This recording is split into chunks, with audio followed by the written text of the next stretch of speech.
Okay. Oh, that might be a little bit too loud.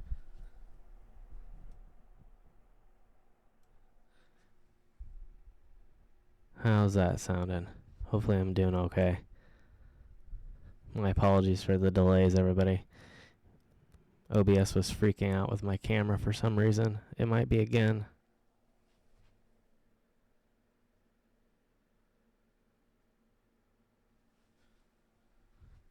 There we go. That's a little bit better. Although the lighting's kind of bad now. I had brought my light with me.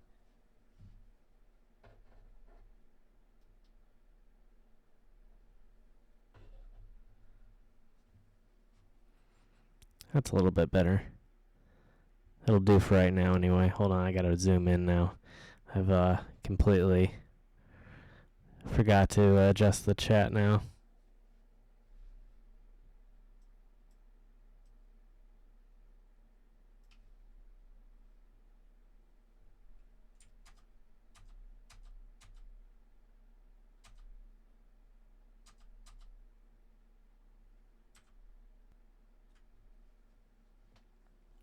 Alright, that's a little bit better. Now I can actually read it without having to squint. I should adjust it a little bit better for next time, maybe. It's still complaining a little bit about my settings, although I'm doing exactly what it says. It says I should try and use keyframes less than 4 seconds apart, and I'm using them 2 seconds apart. So apparently I'm not meeting my definition. I don't think it's my problem, though. Hey there, everybody. Welcome to the live stream. Good to have y'all. Hope you're enjoying the new settings here. Hopefully I'm streaming at a decent rate here. Hold on just a second. I want to make sure I'm not killing myself here.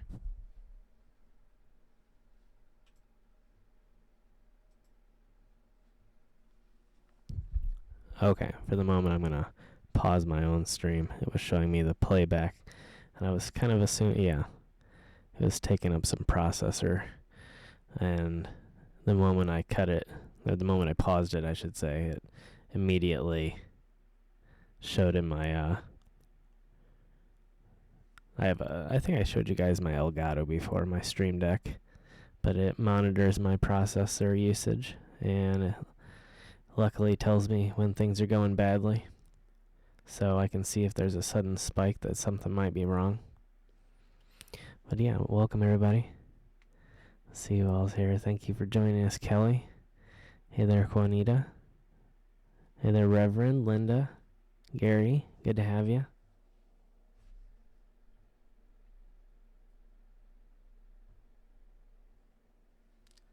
Looks like we got Sue, possibly, Karen, Amanda, Ian, Matthew. Good to have you in the chat here. Thanks for joining us tonight. I'm gonna be doing this for a little while. I'm not really sure about how the quality's looking right now. Let me know what you're thinking here. I might be able to do some adjustments on the fly here. I gotta scroll down. There we go. Now my chat's live again. I might need to zoom in a bit more though. But I figured since I really hadn't figured out much else, and I wanted to keep these live streams going, that I would do a little bit of I guess show and tell with the cameras tonight, and talk to y'all about my different film cameras and some of the cameras I use for YouTube, and then some of the different attachments that I have, some different lenses and things that are a little bit out of the ordinary, something that's considered a little bit unusual.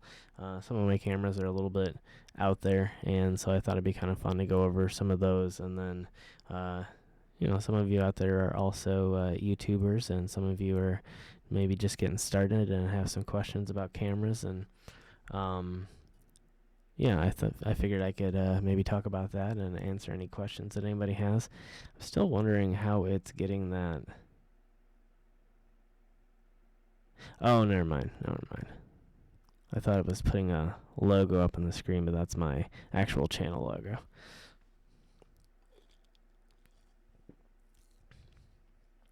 Very good. Good to hear. Yeah, it looks like it's looking okay for everybody. So That's good because, yeah, for some reason the iPhone was giving me a little bit of trouble at the very beginning here, and then I adjusted the settings a little bit more. It seems to be doing pretty well, although it still looks like YouTube's hating it for some reason, but it may be because I paused my own live stream and it's not updating the whatever the error message is. I don't really know. So we'll see how this goes. I've been, again, as I've said a couple times in the last live streams, I should say, the numbers have been sort of off with YouTube recently. I don't really know what's been going on, but I noticed I was looking at the numbers the other day, and I noticed a distinct, drop as of the, now 3 streams ago. They cut the views in half on the channel again, it seems like, which is kind of strange. It doesn't seem like something that would just naturally or organically occur where 100 less people are just considering or not considering watching your videos anymore. So something definitely is going on, but I have noticed some other issues with other channels too. I was looking for another person that I know on YouTube.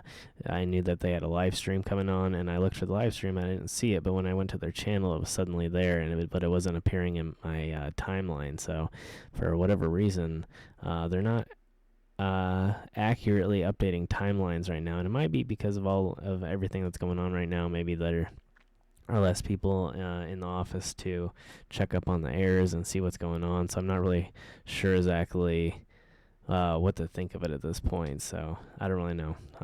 But I did notice that with somebody else's channel, so I'm thinking that it may be happening occasionally with mine. But I did notice that it was on some people's accounts that I know, it was showing my stuff on there. So it doesn't seem like it is a wide, well, I don't really know how widespread it would be. Maybe it's widespread, maybe it's not. Maybe it's something that's only affecting some people's accounts and not other people's accounts. I really don't know, and I haven't really heard anybody else talking about it recently. Maybe a lot of people don't know about it yet, so who knows. But I guess if you're another YouTuber out there and you've noticed something like that happening, or you've had any other of your fans or friends saying anything about it, let me know.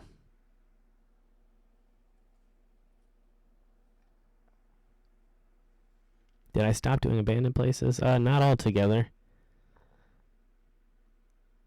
Some abandoned places I won't go to anymore, but there are some times that I go to different places. I just don't really do stuff that's like off limits or anything like that. It's really just become not worth it anymore. And a lot of times the stuff doesn't get a lot of views anyway. So I just have decided to do stuff that, I don't know, just stuff that's, like I said, not off limits. Like some places are just not off limits, or some places like I know who owns the place, so I can get in and walk around. I've got a few places coming up where it's location on like a college campus, but I happen to know one of the people that's in the top administration, and I think that they'll let me on to explore it. It's actually an old abandoned farm, but it's on like their private little I guess it's like a track and field practice course sort of thing, and I'm gonna be contacting them to see if maybe they'll give me permission to do it. And then it really just depends on what's in the area and what's available. Sometimes it's just not in the cards. Like right now, it's just hard. There's nothing I can really get to. There's probably stuff around here I could go in, but again, without knowing who owns it, I'm not really going to bother with it right now. But it just depends. There's a lot of great locations out there that I'll be going to that are in areas where you're allowed to go. It's just sort of at your risk sort of situation. So it's not the last time you'll see abandoned stuff on the channel. And a lot of stuff I've done in the past too, I've had permission to be where I was. So not everything I've done in the past has been off limits either. So in fact, I would say more often than not, I don't even think there's a lot up anymore that I've either just, I never really went into any places that had signs on them anyway. And now I've stopped going pretty much altogether to any place without knowing first what's going on with the property. But yeah, a lot of times, even in the past videos, it's not off limits areas. You'd be surprised what you can actually find in areas where you're allowed to be. Sorry, I hope that didn't make a really loud noise.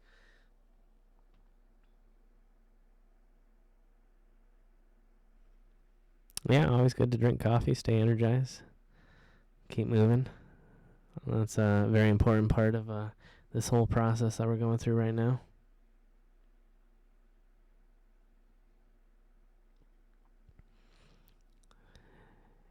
Yeah, you never really know. A lot of things have been going on lately with everybody being, or everybody working from home and doing well, obviously you all know how that goes. I mean, we're all going through that, so I don't need to explain it. But so there hasn't been as many people looking out for certain things, and so there are certain errors that are going on and may not be corrected until later on. It's kind of hard to say. But yeah, I mean, on this channel, I've noticed a definite downtick in certain things like views and comments and things like that. But like on my main channel, I haven't really noticed much change. Yeah, so I mean, that's, I guess, lucky for me having two channels. So I mean, it's obviously not something that everybody has, so it may be a little bit rougher for other people out there. But yeah, I mean, there is still the ability to click that help button and check out or send YouTube a message. I don't know how long it takes them to respond right now, so no promises there, but you never know. But yeah, it's definitely frustrating right now to have to go through all the nonsense and some of the stuff I wonder about, like some of the demonetization issues, because they're saying that, obviously not as many people are in office, but some stuff I feel like could be done from home. So I really don't know what the issue is, but other stuff, it's like you understand it. But I know that they do have filters for like the spam contents or comments, excuse me, and so it could be something that's getting accidentally deleted. I did notice that they said even whole videos could get removed and may not actually be violating any community guidelines. So yeah, it's kind of a little bit frustrating, unfortunately, here, but just what we have to deal with, I guess, at the moment.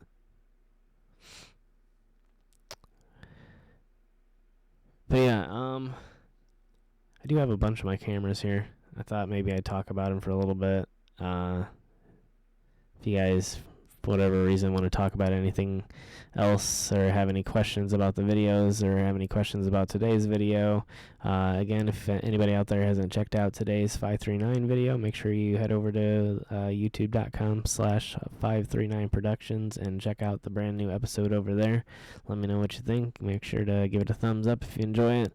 But there is a brand new episode out over there, and yeah, again, make sure you check that out and then come back and let me know, or leave me a comment over there, or both. That'd be great.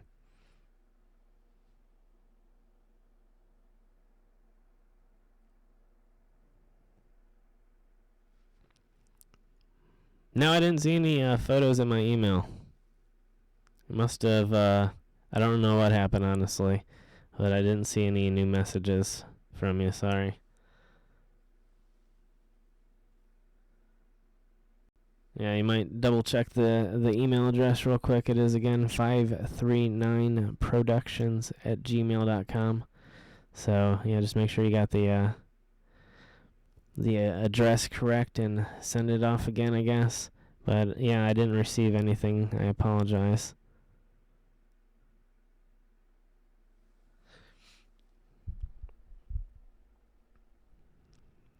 Hold on just a minute. We're going to pause for a little bit here. Not actually pause the stream, but we're not going to go forward with the cameras here for just a minute.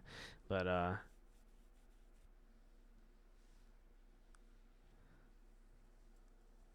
me...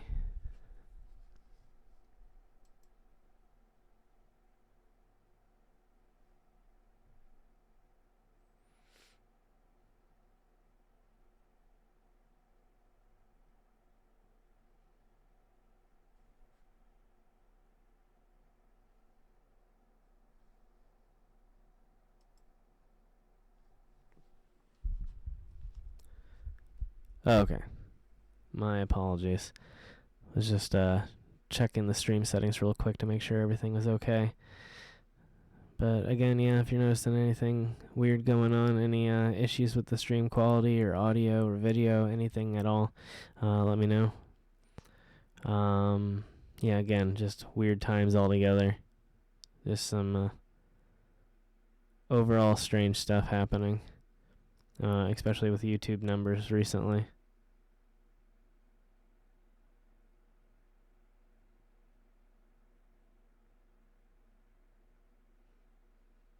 Hey there, Kelly. Thank you very much. I appreciate that.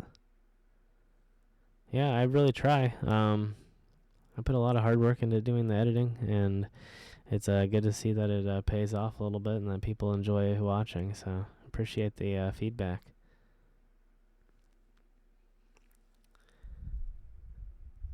I feel like I wanted to recover a little bit here for a second. I don't want to just babble or anything like that either, but again, things are just starting to be real weird again here that I'm not really used to. I don't know, maybe I need to adjust some more settings. I know they made some changes here in the last few days to the YouTube studio, and that really shouldn't affect the viewership or how they promote the videos. I know I'm not really on that system yet here, since the channel's not technically monetized, so maybe that's kind of it. Maybe they're just more strictly enforcing some of the rules. I don't really know at this point. It's kind of hard to say, but yeah, again, they just kind of it's like some of the streams start out really great, and then for whatever reason YouTube just kills it after like half an hour or like an hour or so. But I don't know. It's kind of difficult to say. But I guess I'll start talking about cameras, unless anybody has any other questions or whatever. I'll just babble on about that for a little bit, and stop me if you have any questions about anything. Again, if you want to talk about any type of current day camera type issues or questions whatsoever, or editing or anything like that, let me know, and I'll try and answer that. Let me zoom a little bit more one more time here.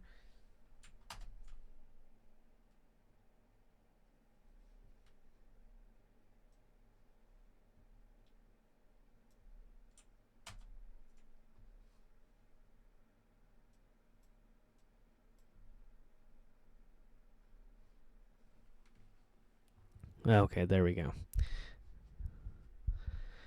That is a lot better. All right.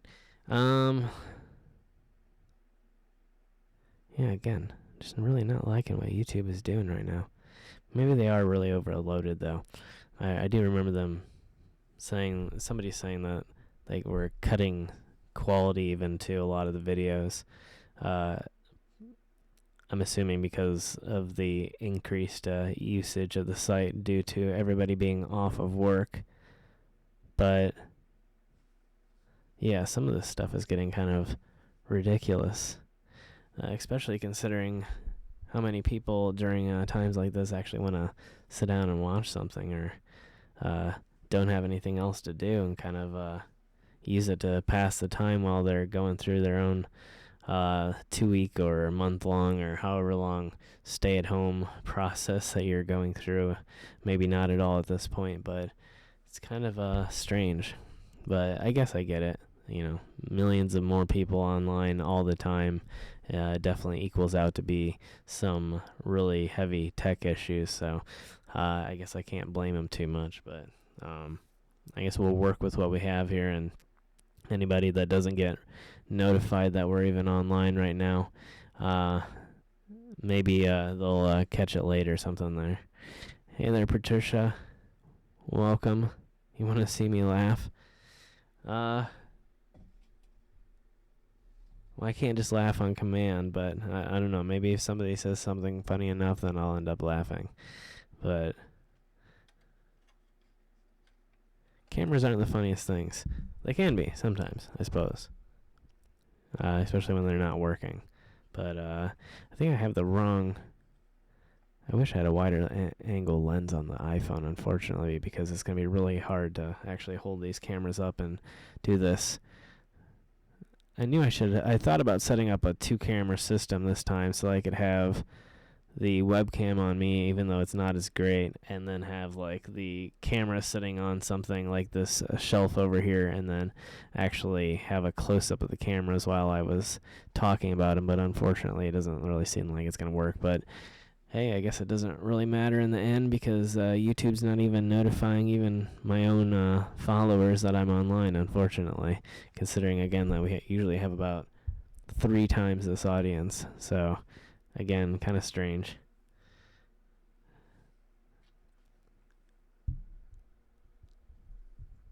So, yeah.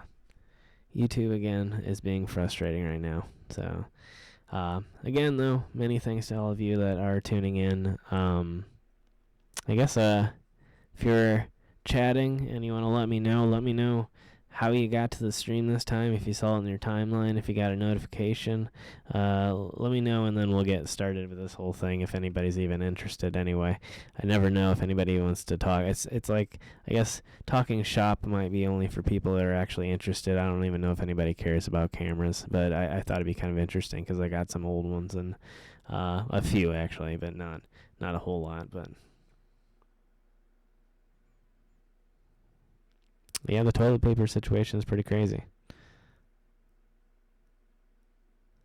I guess you could argue it's probably not as big of an issue in Europe.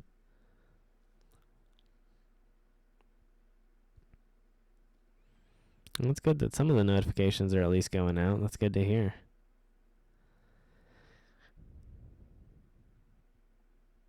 Oh, from Facebook. That's cool. Yeah, I didn't realize anybody had was even paying much attention by Facebook. That's another one that's kind of weird, how you can get tons and tons of followers on there, but then it seems like no one's really ends up seeing your stuff. Because I can see, again, even if you don't hit like, I can usually see how many people went past one of my photos and saw it. And a lot of times it's like only like maybe 10% of the people that hit like, which when you hit like on a page, it actually kind of follows that page so that you see content that comes to that page. So it means that Facebook isn't really promoting my content either. I mean, it is somewhat, so it's not terrible. So I'm not really complaining too much, but like it's kind of it's interesting how they source content to show in other people's timelines that they're not necessarily subscribed to. Hey there, Jenny. Welcome to the live stream.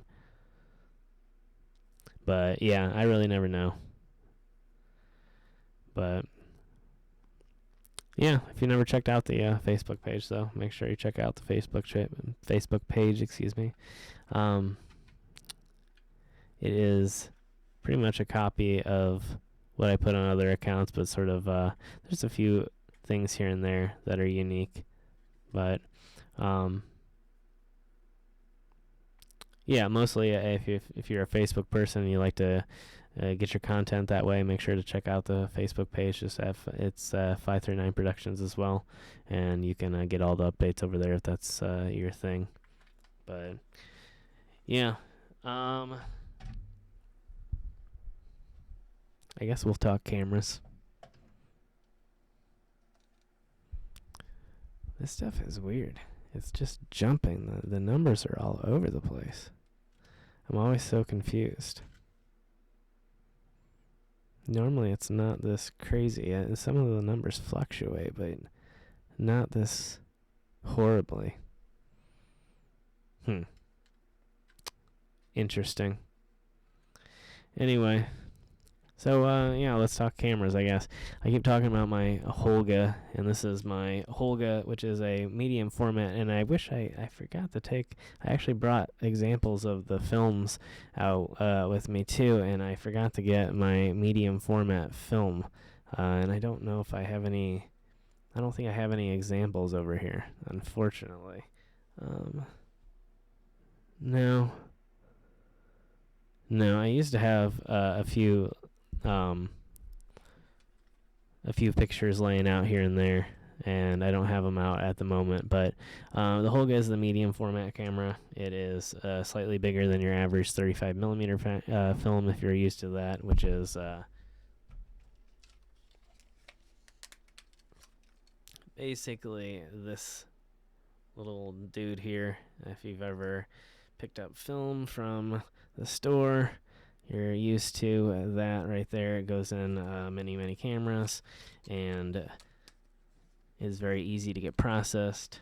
You can take it to the local drugstore, drop it off, have it back in an hour, and voila, you got pictures that you could have instantly on any of your iPhones or Android devices out there. But yet, if you're still into the film type thing, then it is really kind of cool. But the Holga is a much larger format film camera. It can therefore hold a lot more information. It can be projected larger. It is a square format instead of the rectangular format known in that you're used to in the typical films. And it is a pretty terrible camera, but it is great for like artwork. It has a lot of like light leaks. Let's see if I can.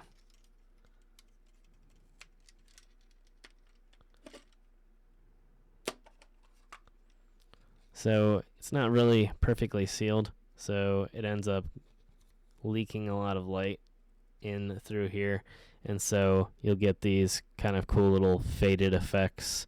And also the lens itself on the front is made of plastic, so you'll get a lot of times some defocused areas and some areas that are in focus, and so it kind of it's sort of like a lot of the stuff that you could do in Photoshop, but it's sort of just naturally done with the camera itself, and it has a real natural, it has some issues with getting light into it, so it actually has a natural vignette to it, which a vignette, if you don't know what a vignette is when the outsides of the image are darker, sort of like a dark circle around the border of your image. And again, the Holga, just being a cheap little toy camera is what it's considered to be, has a natural heavy vignette on it, and so it kind of gives it this really neat artistic look to it, similar to another camera known as a Diana.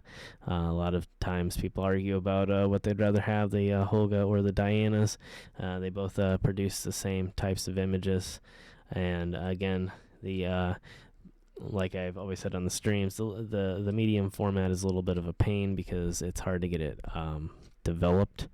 You pretty much have to either develop yourself, which means that you need either light-proof materials and canisters, or you need full access to a darkroom. So it kind of gives you pretty limited options. Or the other path is to send it off to somebody that can get it, who can develop it and then send it back to you, and include either prints, or if you have a scanner, you can scan it yourself. If you want to get it professionally scanned, a lot of times they do offer those services as well. And yeah, it's a really hard process, but well worth it if you're into that sort of thing. It's sort of like one of those staple cameras that you get if you're really, I feel like, into the artistic side of photography and like to mess around with the old film cameras. It's just something that's easy to get into, and you don't have to mess with a bunch of settings. It's pretty much a focus ring here, and then a light mode and a dark mode, and then you just hit your button and you're done.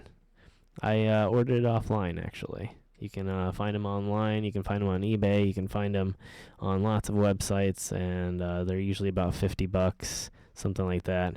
50, $60, depends on the camera. Sometimes you can spend more.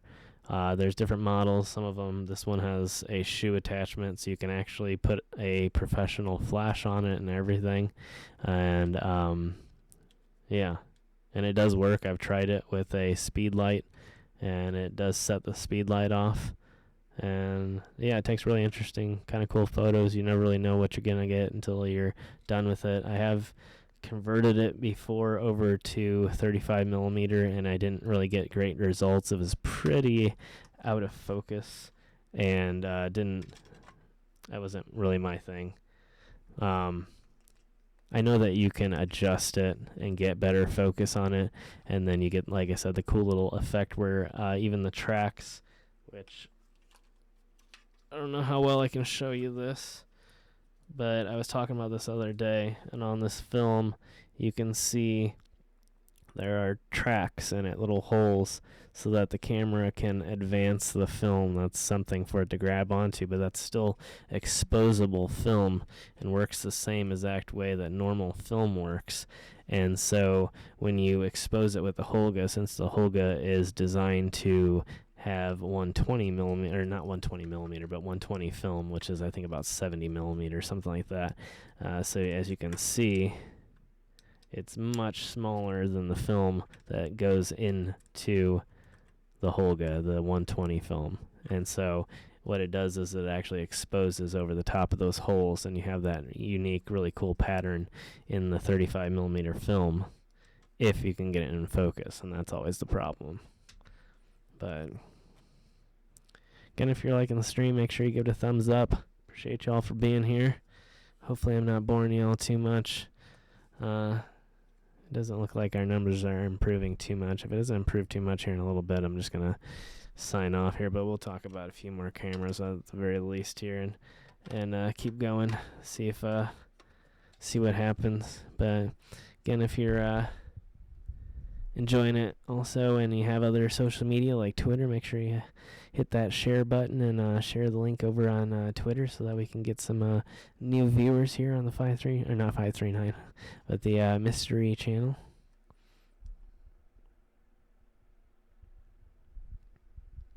Yeah, that would be interesting to make like a photo video. I'm not really too big on them though. Like a music video to like the photos. I've done that before for like weddings and stuff, and it kind of just brings me back to that. So that's the unfortunate side of it. But yeah, it is a really good idea though. We'll see how it goes. I'm not really sure what's going to happen. I'm definitely I have a pretty narrow set of options when it comes to the 539 channel, though.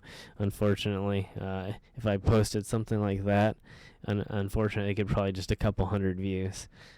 Even though I get thousands and thousands of views on my other videos, YouTube has a weird thing right now where some channels are not allowed to do anything different whatsoever, or otherwise their views just plummet, and that's where I am right now. But so my other camera that actually doesn't work, that I was hoping works, actually is the Instamatic. This actually is a 35 millimeter camera. I'm going to be trying to actually get a copy of it that is fully functional. This one, unfortunately, the shutter doesn't close anymore, so it's pretty much completely broken, but is one of my favorite cameras still, and it is a battery operated. It has really, really old batteries that were fused into it long before I realized what was even in there. I've had it probably for 20 years. I think it was given to me, probably even longer than that. It was probably given to me as a small child, and I've kept it ever since, and it's actually not far from working order. I'd like to maybe even one day send it in. Thank you, Juanita. I appreciate that. Good night, Gary. Thanks for joining us. Appreciate you being here. Hey there, Jade. Good to have you. Thanks for joining us here in the live stream.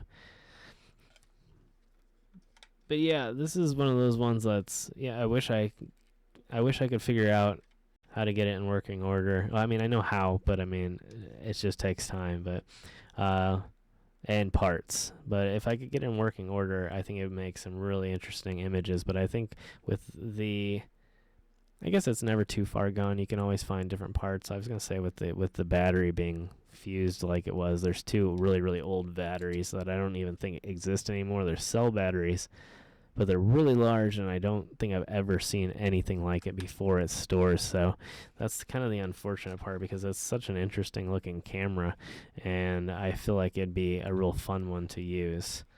And I've seen it on eBay before though, so I think I might go on eBay and try and buy one here at some point in the future, maybe in the near future, maybe the next few months or so.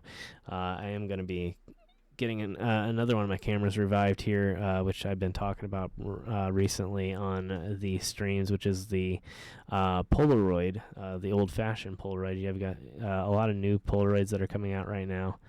And I have an old one from like the 1970s that uses SX70 film, and it's called the Button, and they still make film for it technically. There was an old recipe, sort of, if you will, that is no longer in use, unfortunately, and made some really amazing images, but they do have replacement film for it that you can still get from different manufacturers, and it's a really cool camera. But this is my Polaroid here. It again is it takes the classic SX70 film, which there's only recreations of now. But you put your film in there, put it up, and then it spits your prints right out the front there, and then you can do whatever you want with them. You can scan them, put them on your computer, or you can try to mess with them, try and alter them a little bit. I've done some altering in the past, and it's a lot of fun, and it gives some really cool results. So I'm going to be hopefully doing some of that, and then sharing that on Instagram here. So who knows? I'm not really sure when that's going to happen, but I do have the film sourced and ready to go. It's just a matter of being able to get out there and move about and travel a little bit, and having some more stuff to take photos of here. So that's kind of what we're waiting on at the moment.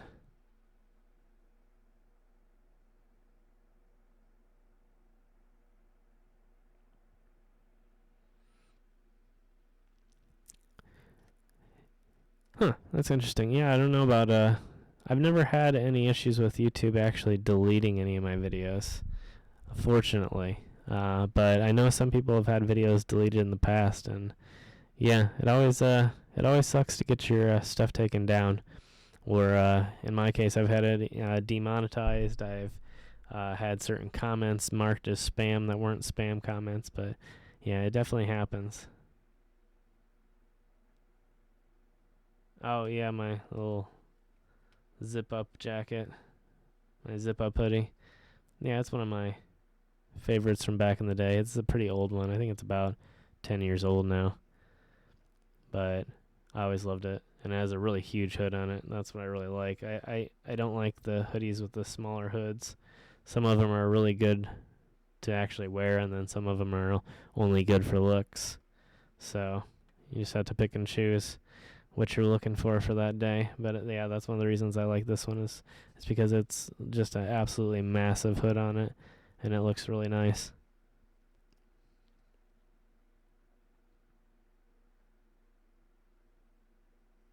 Yeah, the film is amazingly expensive. For this camera, it cost me $20 for 8 photos, and that's on the cheap end. I'm sure I could find more expensive film if I really wanted it, but on the cheap end is $20 for 8 photos. So, yeah, it kind of makes it a rare camera to use, something that you really have to think about before you get it out and use it.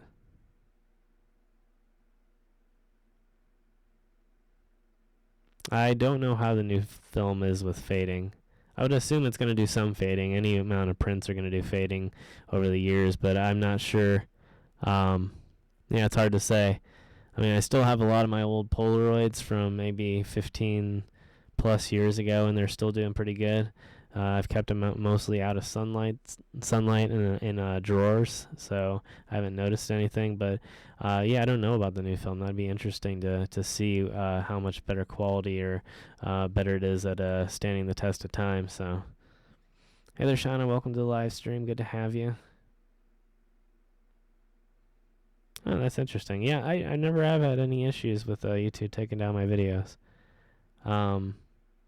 I've only had one issue ever where they demonetized it, and then I asked for a review, and they reviewed it and still demonetized it. I've only actually had that happen once. I've had a lot of good luck.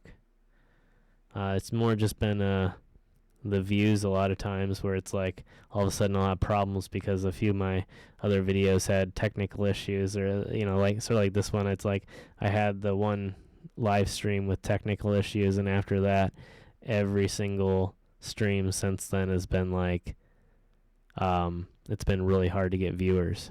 So it shows you that YouTube has some strange rules out there sometimes, and your past videos can affect your future videos, and they've admitted that at the very least. They've said that they go on watch time and on views on the previous video, things like that, to gauge how much they're going to promote your future videos. So it makes it really kind of hard when something does bad for reasons beyond your control, and then that actually affects how YouTube promotes your video in the future. So that's kind of the issue that I'm dealing with right now, especially on this channel, not so much on the other channel.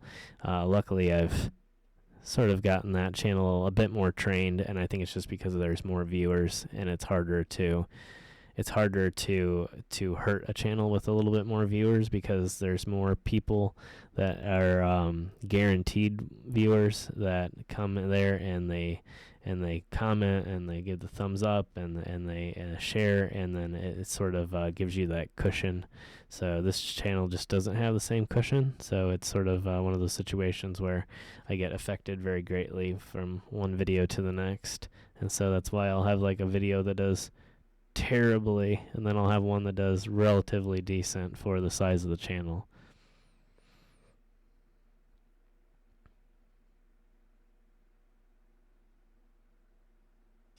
$35, wow, that's yeah, that would be really expensive. But yeah, there's different films you can get. Different companies make stuff. I think Kodak makes some. I'm trying to remember who else.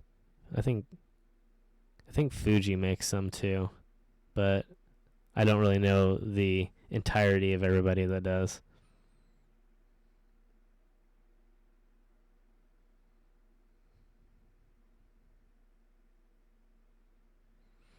Oh, I never really heard about that trick. That's kind of cool.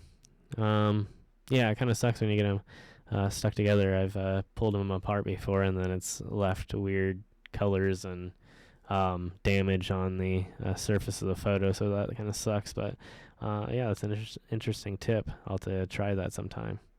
It'd be interesting to actually try it on purpose to try and get something stuck together and see how well it works.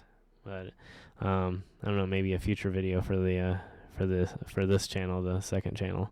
So but yeah, I love the camera though. I've had a lot of use of it with it over the years. I've been using it since I was pretty young, and one of my first cameras that I really got into and learned to not just take photos, but also to do stuff with them, to edit them, to modify them, to really worry about what I'm taking a picture of, how I frame it. That was one of my formative cameras for sure, and one of the ones that I had the most fun with. I mean, because it was back in the age where digital wasn't really a thing, and then it really was.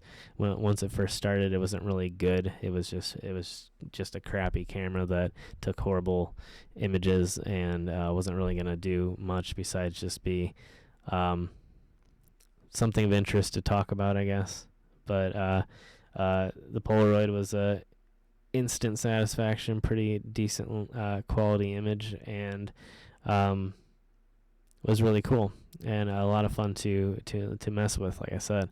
So it was a great camera to get started with in being a hobbyist at first and then turning over to actual professional photography. Obviously, that didn't really translate. You could obviously use Polaroids to sell artwork if you wanted to, and some people do. But the first step that I took into the business side of photography was more of a more like a professional in the sense of like real estate photography and wedding photography, stuff that you weren't really going to do at least at the lower levels anything too heavily artistic with. So it wasn't anything that I could translate into that role, so I ended up going with a DSLR when I started into that side of things, and including the rock and roll photography too.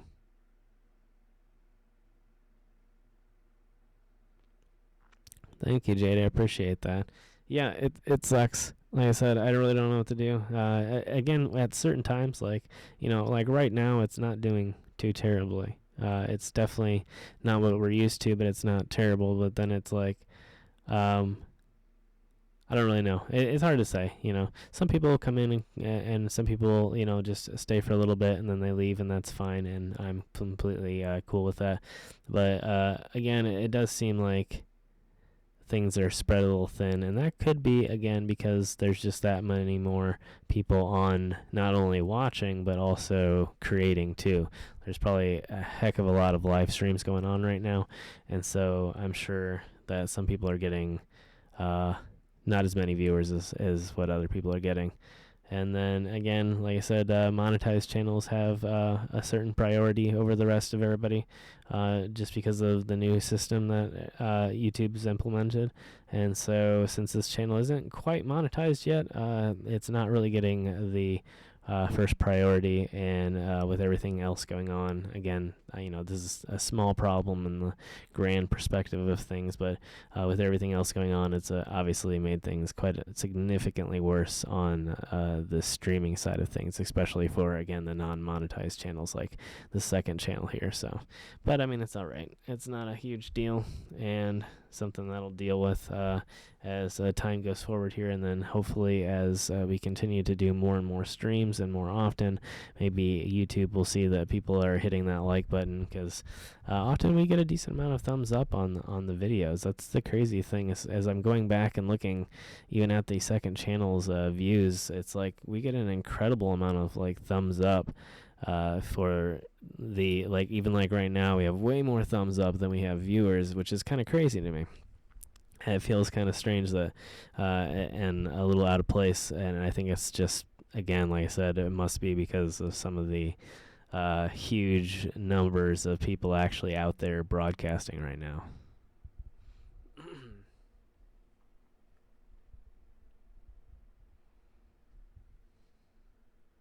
Thank you, Christine. I appreciate that. Yeah, I appreciate all of you tuning in here tonight. Thank you for joining me and watching the live stream here. Again, I know it's not the most incredible, interesting content tonight, but I thought it might be kind of fun to go over some of the cameras and to show some of the things that we've used over the years for either Instagram or maybe even some of the 539 episodes, and talking about the perspective, or not perspective, comparison between the two, or not, I'm getting mixed up in words again, but the comparison between all the different cameras that I've used over the years, and all the different cameras that I've used for still photography over the years. So, yeah, thank you for joining me. And again, we'll get going here on the cameras here in just a second, and talk more shop on that. Trying to figure out which one I'm actually going to show you guys next. Even we'll probably actually talk about maybe some of the YouTube cameras, since that's a little bit more relevant to what all of you guys are here for, and I've been watching the channel, actually both channels, for a few years. via these cameras, and so that'd be kind of interesting to talk about those as well. To talk about the the very first camera I have, which I actually have right here, the very first camera that I bought for YouTube specifically, not the very first camera I ever had. I was doing professional photography long before I did YouTube, so again, I've been working with cameras for many years, but yeah, I did want to show you the very first camera I had on YouTube, which is actually kind of humbling in a way because it's not really a great camera at all. It's not a bad camera, I'm not going to say that, but it's not a great camera, and it definitely probably didn't do the channel justice, but it got the job done, and then actually I got it for a very specific reason, and I think you guys will probably appreciate that once I show you this, and some of you know already what it is. Wish you bought a Super 8. Yeah, I wish I would have too. I would love to have one. Yeah, I'm sure you can still get them somewhere. There's all kinds of Super 8s out there available somewhere, and especially eBay. So that's where I would check. Thank you, Jade. Appreciate it. Yeah, really good to hang out. Let me grab. Okay, so the very first camera. Am I sell tonight? I'm not sure what that means. I'm doing well tonight, if that's what you meant. I don't know. Maybe that's what you were trying to say. I was trying to put together the pattern there. I hope my audio isn't too loud. Let me know if the audio's messed up or sounds weird, like sounds fuzzy. The microphone might be up a little bit too high. So anyway, the very first camera I actually bought was a GoPro, and a lot of people hated it, but so this is the camera here. So the cheapest GoPro you could buy at the time was like $120, and a lot of people hated it because it was such a wide-angle lens. Everybody hated which I don't think it technically, everybody called it a fisheye, but I don't think it technically falls within range of a fisheye. I think it's slightly out of that range and within just a normal wide-angle format. I don't really know. Somebody correct me if I'm wrong, but I don't think it actually technically is fisheye. But the whole reasoning behind getting the GoPro instead of going to something like a DSLR again and dropping a lot of money to something that I actually was completely capable of using, very comfortable with used a lot in the past, used different lenses, still have a lot of lenses for DSLRs. Well, not a lot, but a decent amount of lenses for DSLRs, and I decided to go with just a simple GoPro because it was a very simple, cheap, all-weather option that could last for hours, that could film for hours. I could go to like 3-4 locations, and then I could maybe even charge the GoPro in the car and go and hit maybe even a 5th location in a single day. And there were days that I have done that in the past. I've gotten days where I've gotten 6 different locations filmed, and a lot of them in the past were filmed on the GoPros, and it really was a great option, especially for people just first getting started out there. And even though I had a lot of experience with cameras in the past and could use one in a much more professional avenue or means than just a simple little GoPro camera, it was just simply the best of all worlds because it offered that high quality video, a fairly high quality video. It wasn't stabilized at the time, but it offered a decent picture and a all-in-one package that you didn't have to worry about lugging around a massive camera with you, with all kinds of lenses, with batteries, with camera. Well, obviously you have to have your cards still, but I mean, it was just a simple all-in-one package and a great way to get started. And I still stand behind it today. And I have, obviously my newer GoPro here. It's not one of the newest, but it's obviously a lot higher quality. Can be put in different cases. Is same amount waterproof. Probably slightly higher quality image. It's still not one of the stabilized models, which I would love to get at some point, but I still haven't really got one. But it's great because I can throw it on the outside of my car and take it at 60 miles per hour down the highway and not have to worry about it flying off the car and getting completely destroyed. And if it does fly off the car, it's probably going to only be the actual outside of it, the casing that gets destroyed. And even in the past it has happened, and the camera still works perfectly fine after falling off of a car at probably about 30 miles per hour, and it survived it just fine, and I got another case for it. Some of you guys unfortunately had to follow that story in my Instagram, and I eventually got it completely replaced, and it works to this day. And again, provides you with some really amazing angles, even though a lot of people don't really seem to like the wide angle. Some people, it gives a little bit of motion sickness too, and so it's something that I understand. But at the same time, I've always been a fan of the wide angle and even fisheye. I think it just, with everything, I don't dislike. I guess with camera equipment and specifically, I don't dislike anything. I think it just depends on the situation, what might work. And so I think the super wide angle lenses, like what comes on the GoPros, are often not desirable in a lot of situations. But then there's these times where you get in these really tight, cramped places, and if you had a traditional camera like even the iPhone here, or a G7X like I film with a lot on the 539 channel, you wouldn't really get everything in the shot. It would be a very cramped, a very kind of just staring at the wall type of shot. It wouldn't be anything that would be considered an artistic shot, or even a desirable shot in the least, because you wouldn't be able to tell where you were or where I was or what I was doing. Where with the wide angle ability of the GoPro, I can actually capture everything in a short distance of me if I'm in a tight, cramped location. So it really does have advantages, even though a lot of people do seem to dislike it above almost any other camera out there on the market today.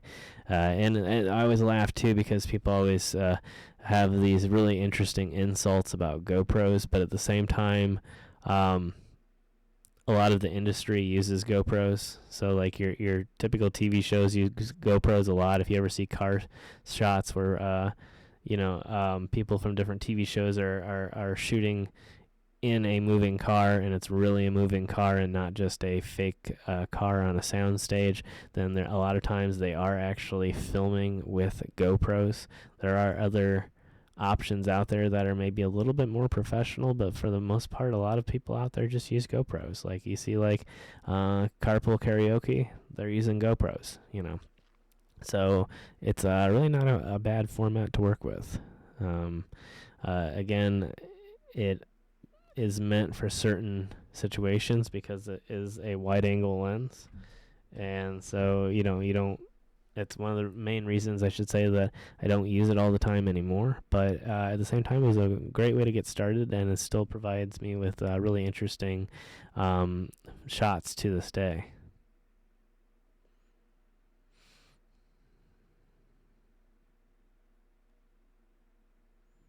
Yeah, the GoPros are a little bit more interesting because they've just got a couple buttons, and you have to figure out the combinations to get everything to work, everything set up correctly.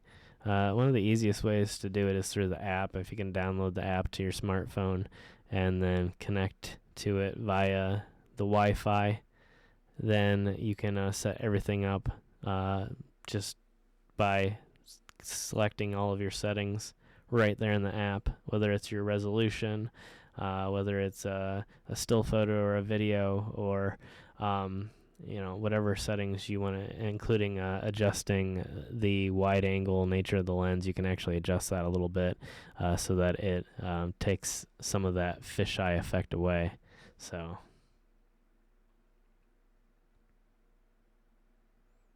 yeah, the power shots are a good one to start with as well. The Canon I started with when I first upgraded my YouTube was one of the higher end point and shoots. It's the Canon G7X. It's really reliable. It actually obviously has the zoom on it, so I can zoom in.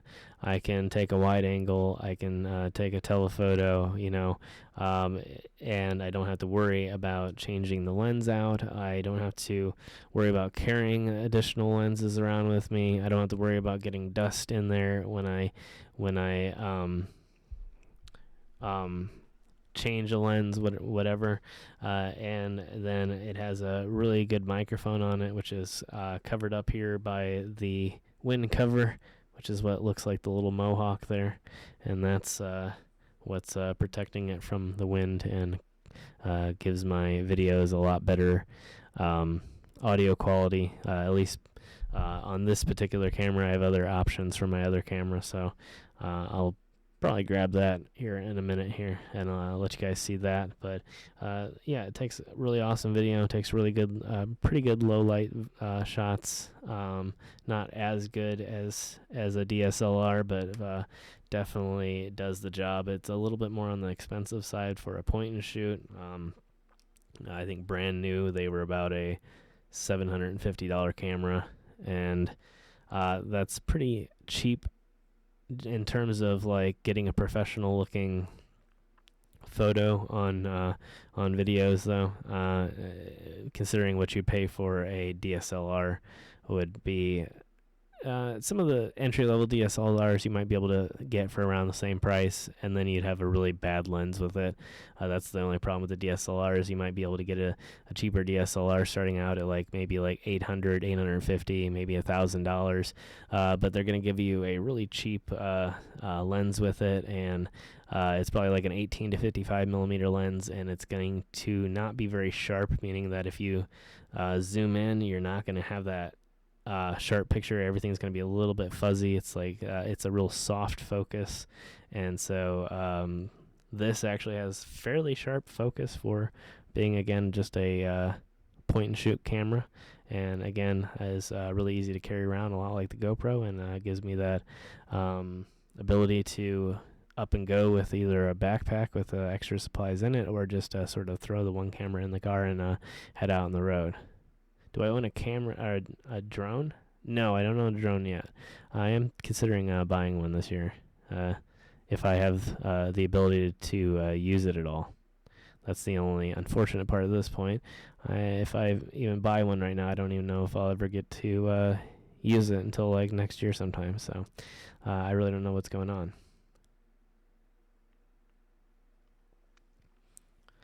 So yeah, the G7X was what I upgraded to after the GoPros. That was my third camera, and then I also utilized the GoPros as secondary cameras, including when I brought other people along with me on the journeys. A lot of times I would have them hold on to one of the GoPros, and then I would use the G7X, or back when I only had the two GoPros, I would use one for me and one for somebody else. And now, since I've upgraded to the Canon M50, now I have the option of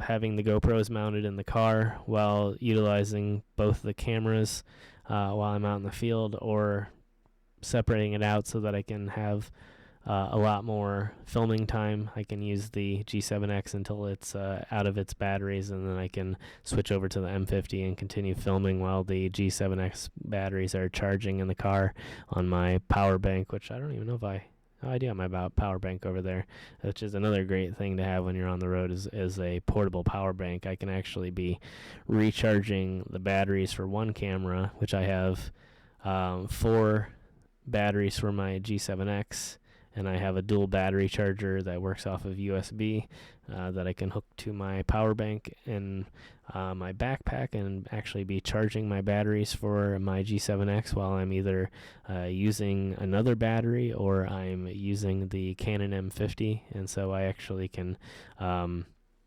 charge and keep going without even going back to my car, which is really nice. So yeah, it makes it handy in certain circumstances when I don't realize that, my batteries are running low, and then all of a sudden it's flashing on the screen, and I can just, whip out a whole new camera, or again start charging. But this is the M50. This is my current camera, and again, like what I was talking about, what makes the G7X so nice is that it's kind of like an all-in-one. This one actually does require different lenses. You can take your lens off there and you can put a different lens on it. You can get a telephoto lens, you can get a wide-angle lens, you can get all kinds of different lenses, and it's a manual zoom on it, so it is not going to require any type of button press. It's also very fast when you're wanting to zoom in on something. So it is sort of a plus in some ways, because on the G7X, if you were recording currently, you would just have to sit there and wait for it to slowly zoom in, and with the M50 you can just instantaneously be to that zoom level, and it has a pretty quick autofocus too, so it actually wouldn't throw you off too much. Really, one of the Reds. Red makes cinema quality cameras used on even high level movie production sets. Red is only I think a few $1,000s for the base model, and can have numerous amounts of cinema quality lenses attached to it, and actually was used to film Lord of the Rings. And there's actually quite a few different Reds now that you can get, but probably a Red would be one of my dreams. And then more practical would probably just be a higher level Canon DSLR again, like I had before. I guess I really only had a mid-range before, but I'd probably go with something like I can't actually remember the name of it now.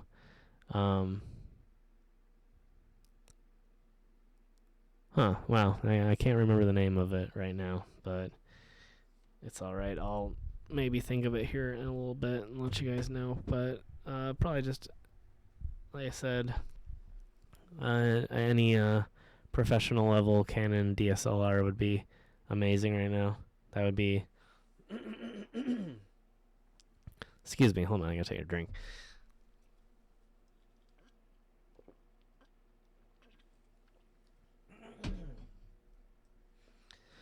But yeah,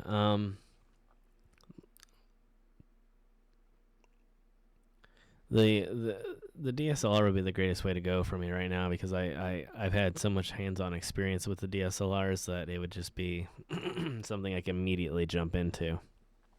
So I wouldn't have to worry about settings. I wouldn't have to worry about anything whatsoever. I just would be immediately very comfortable with the workings of it.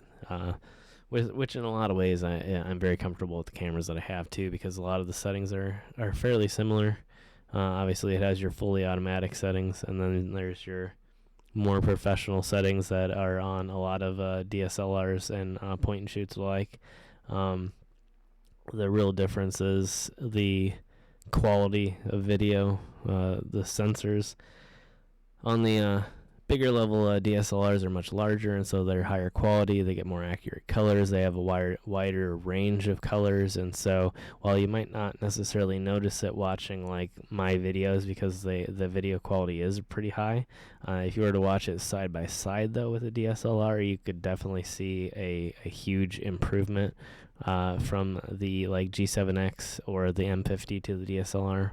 There is quite a significant range of quality, and obviously you can do 4K with the DSLRs, where my cameras will only do, well, I have one camera oddly, which is the GoPro, that will do up to 4K, and then the G7X and the M50 will only do up to 1080p 60 frames a second, which looks fairly similar, because with the additional frames per second it really does add a lot of clarity, and so it kind of tricks the eye a little bit and it looks really close to 4K. But in actuality 4K is a lot higher quality, especially if you're watching the channel on a 4K screen. Then it would be a lot better for me to utilize something like a DSLR in the future here, as it gets more popular, because I would obviously be able to keep up with the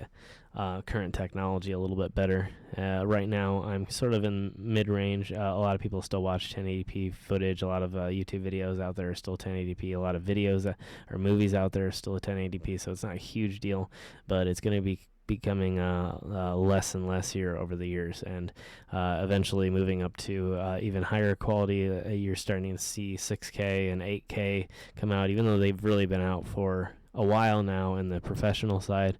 They're starting to come out now in the consumer markets, and so it's going to be just a matter of time before people expect to see the higher resolution Ultra HD videos instead of just watching the 1080p. So yeah, and that's going to become more and more often, that we're going to be moving up in quality, probably to a certain extent until we reach the level of the human eye, which some people say is even 4K, but I don't think it's not really as accurate when people make that judgment, because one of the great things about 4K is that you can get close to the screen and still see the quality.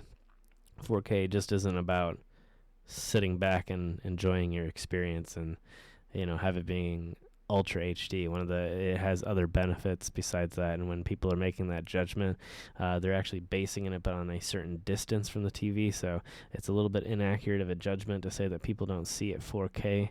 Well, they do see it 4K, it just depends on the distance, and that's the same with any resolution, really. I really don't know with human vision what the actual estimated quality is, so it's kind of hard to say. But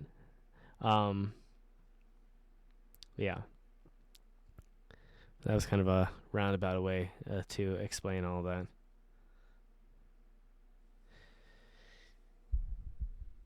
But at the very least, it kept us talking here for a little bit. I do have a few other cameras, but how long have we been going here? Let's see. Alright, we've been going about an hour and 12 minutes here, and YouTube's still giving us some issues tonight. I'm just not sure with all these issues. I'm really feeling like continuing to do the rest of the cameras here when, again, it's sort of punishing us for even doing anything whatsoever, it seems like. This is just very, very bizarre. I'm not used to seeing this happen on the channel. But, we'll give it a few minutes here. If things pick up a little bit, we'll keep going with some of the cameras. But, I don't think if there's anything else that we need to talk about besides the cameras that I could waste a few minutes here with. But in terms of updates, I think we're pretty much all caught up.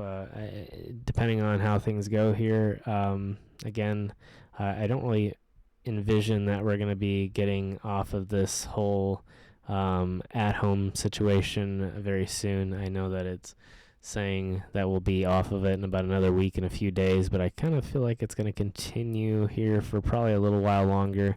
It'll probably get sort of reiterated at the end of the 2 weeks or whatever. They'll probably just add an additional few weeks onto it, so I think it's going to be quite a while before I get back out. Not necessarily to film. I do think, at least I know with my local area, that it's still okay to go to certain types of secluded locations and natural locations. They're actually rather encouraging people to get out there and hike and do stuff in nature where they're alone, and not necessarily only encouraging people to stay at home. So we'll see how that goes.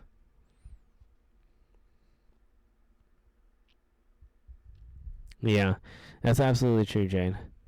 Yeah, I'm kind of basing it on people of similar size that I've watched recently, just to sort of gauge how many followers people have and how many viewers they're sort of getting during this time. And there are some channels that seem to be doing decent, and then other channels are kind of doing poorly. And for whatever reason, it seems like a lot of times we end up getting the brunt end of the deal, and it does seem to be kind of the same this time. And I've seen a few channels out there of similar size with about double the audience, but like I said earlier, they were a monetized channel, so that could be the reason. It really is a big difference, so maybe that's why they were getting promoted a little bit more, and maybe on a typical day it would be different. But the strange thing is again, I'm not going to give names out because I'm not making any judgment on any individuals or their content. But the weird thing is that usually there's actually more viewers here than there is there, and I don't know the reasoning behind that. I'm not trying to say that I'm more popular, but I'm just saying it's kind of strange that YouTube sort of got flipped upside down, and now like these channels that don't typically have, it's like almost like they remained unaffected, and we got cut into a third. That's the best way I could really explain it. They have about the same size audience as they typically have, and we have about a third of the audience that we typically have. So it's kind of weird. It's the only thing that's making me think there must be like the monetization that's the issue, because if I were monetized, maybe they would still be. Maybe it's sort of like they get first dibs to the notifications and timelines and stuff like that. So maybe that stuff's going through when it's not necessarily going through here. Although the weird thing was that his live video, was not actually popping up on my timeline, but my videos were popping up on other people's timelines. So that's what I can't understand. So it's just kind of odd. It's like, again, the YouTube is just sort of killing anything that it I don't really know. I really wouldn't know the rule here. This is sort of the least.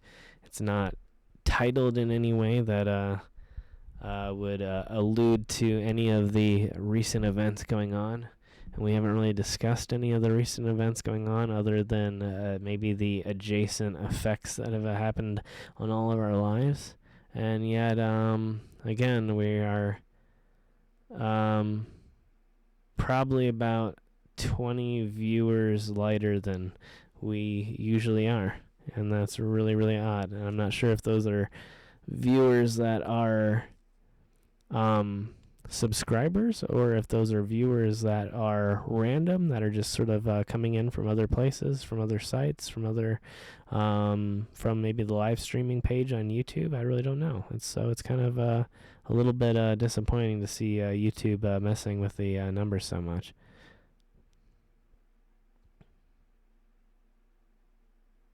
Didn't realize Juanita was taking off. Good night, Juanita. You have a great one. I look tired. Probably just the angle of the camera once again. It's always hard to read the chat and then look up at the camera. So my apologies. I'm still getting used to the setup again. It's slightly new for me here.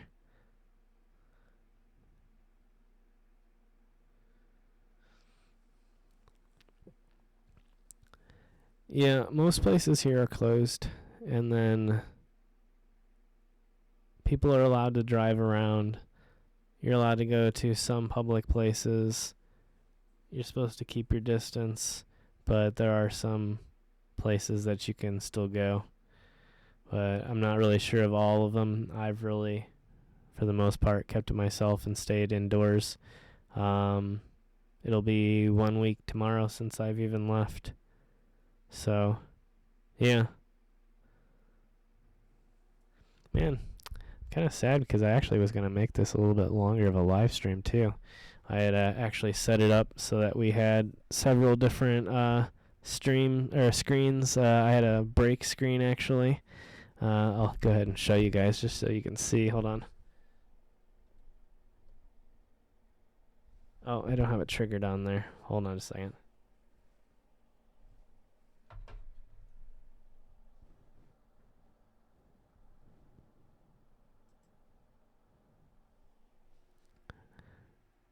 Oh, really? I only see 20 likes on my end. That's weird. It might take a minute to update on my end. That's kind of strange. But yeah, 8's oddly low, which is weird. That's what I don't understand. Normally we'd have about between 20 to 28. Actually, between 20 to 35 has been our recent average. Well, range, not really average.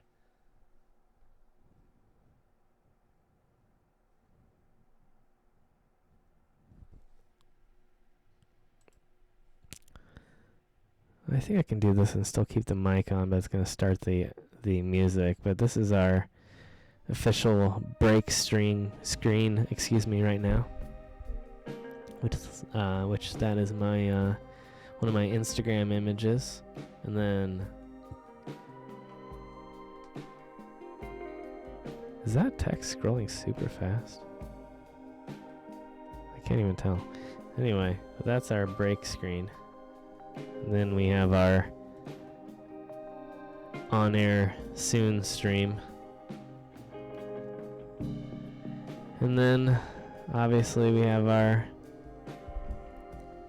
on-air screen. I keep saying stream. It's kind of difficult. But yeah. So that's that. I worked on that for quite a while. An unusual speed. This is weird. Alright.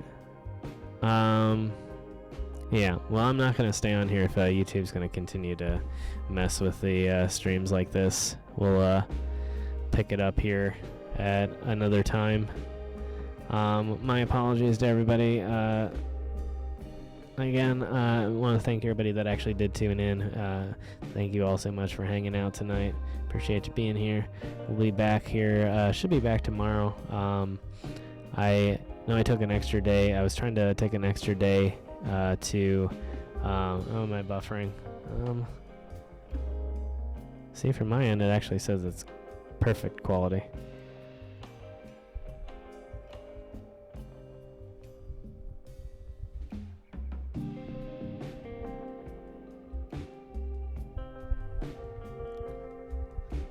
Alright, well, I have no idea. I don't even know what to say at this point. Everything on my end seems to be working pretty fine. It did dip down there for just a moment, so I could understand why it buffered for a little bit there, but my apologies. And yeah, thanks to everybody that did tune in. I don't know if YouTube is just not sending out notifications. It's just completely not promoting the videos at all. Again, I'm hoping that it gets better. Again, it doesn't seem like it's affecting every channel. It's only affecting some channels, and they seem to be, again, sort of punishing this channel for whatever reason, and I really don't know.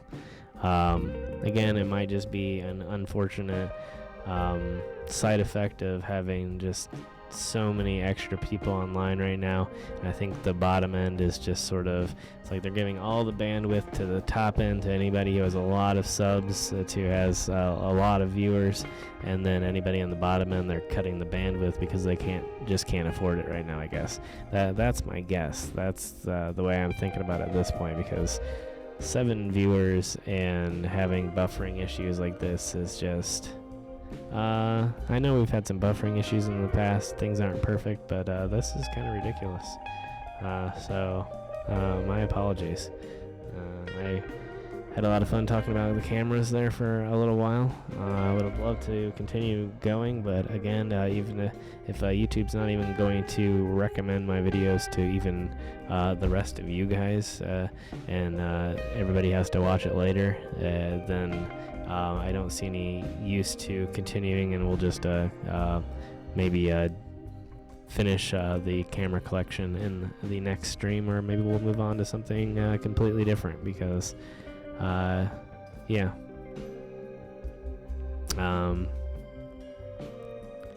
Yeah, all I can say is that was pretty frustrating to go from seeming like it was going to be a decent stream, and then YouTube sort of screwing us over completely. But I don't know. Unless I I can figure out something else that's different, because I've pretty much made everything. I've made sure to turn things down, turn the quality down slightly so that it doesn't affect the connection as much. I've really made it sort of stream light so that we didn't have all these issues. And again, it does seem like they must be saving the bandwidth for somebody else and not us. So, but yeah, I'm not gonna continue to.